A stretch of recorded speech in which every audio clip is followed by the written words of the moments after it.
Let's welcome our hero of the story, మాట్లాడే చెట్టు. అనగనగా ఒక అందమైన నందనవనంలో పెద్ద జామ చెట్టు ఉంది. ఆ జామ చెట్టు నిండు కాయలతో ఎప్పుడూ కలకలాడుతూ ఉంటుంది. ఆ జామ చెట్టు పైన ఒక చిలుక, కింద ఒక ఉడుత ఆ పళ్ళను తింటూ అక్కడే నివసిస్తున్నాయి. ఒకరోజు ఉడుత ఎప్పటిలాగే జామ పండు తినడానికి చెట్టు మీదకి ఎక్కింది. పండు తెంపుకొని తినబోతుండగా అక్కడే కొమ్మ మీదున్న చిలుక, ఆగు, ఆ పండు నేను తినాలనుకున్నాను, నువ్వు ఇంకొకటి తెంపుకో. నీకు రెక్కలున్నాయిగా, ఎంచక్కా ఎగురుకుంటూ వెళ్ళి ఆ పైనున్న పండును తిను, నన్ను ఇది తిననివ్వు. ఈ చెట్టు మీదకు నీకంటే నేనే ముందుగా వచ్చాను కాబట్టి ఈ చెట్టు నాది. ఆ మాటకొస్తే చెట్టు మీదున్న ప్రతి పండు నాదే. నీకు ఎలాంటి అధికారం లేదు. చెట్టు అందరినీ ఆదరిస్తుంది, ఆకలి తీరుస్తుంది. దానికి తర తమ భేదాలుండవు.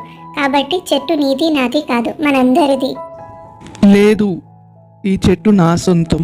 అప్పుడే ఎవరో గట్టిగా నవ్వుతున్న శబ్దం వినిపించింది. దాంతో ఉడత చిలుక రెండు ఎవరు నవ్వింది అని చుట్టూరా చూడసాగారు.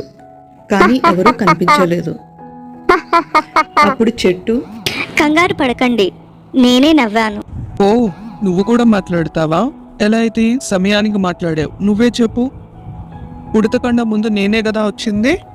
నేనంటేనేగా ఎక్కువ ఇష్టం నీకు. పరోపకారం నా సహజ గుణం. ఆ లక్షణం ఉన్న వారందరినీ అభిమానిస్తాను.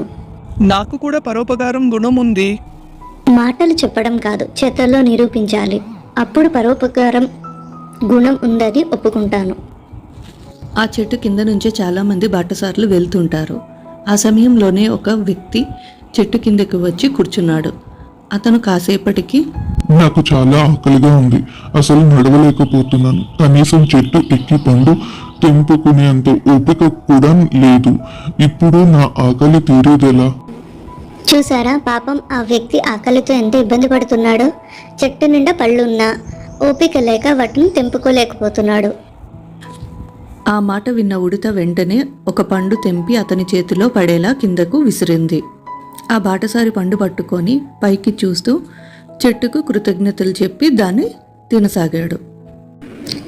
ఎందుకు నువ్వు బాటసారికి జాంపండు కోసివ్వలేదు? అతడు ఆకలిగా ఉందన్నాడు కానీ పండు కోసివ్వమని నన్ను అడగలేదు, అందుకే కోసివ్వలేదు. ఉడతను కూడా అడగలేదుగా, మరి అదెందుకు ఇచ్చింది? ఇందులో ఉన్నవారి అవసరాన్ని గుర్తించి అడగకుండా చేసేదాన్నే సాయం అంటారు. అదే పరోపకారం అనిపించుకుంటుంది. ఇతరులకు సాయం చేసే అవకాశం మనకు ఉన్నప్పుడు ఖచ్చితంగా చేయాలి. కానీ నువ్వు చేయలేదు. నాకు పరోపకారం ఉందని నువ్వు మాటల్లో చెప్పావు, కానీ ఉడత చేతల్లో నిరూపించింది. దాంతో చిలుకలో ఆలోచన మొదలైంది. గబగబా పైకి ఎగురుకుంటూ వెళ్ళి పైనున్న ద్వారం ఆగిన పండును తెంపుకొని ఉడత చేతిలో పెట్టింది. అది ఆ పండును అందుకొని చిలుక వైపు నవ్వుతూ చూసింది. ఇక నుంచి నా బుద్ధి మార్చుకుంటాను, నాకు చేతనైన సహాయం చేయడానికి ప్రయత్నిస్తాను. పరోపకారం అంటే ఇదే. ఇప్పుడు మీ ఇద్దరూ నాకు ఇష్టం. దాంతో మూడు కలిసి ఎంచక్కా నవ్వసాగాయి.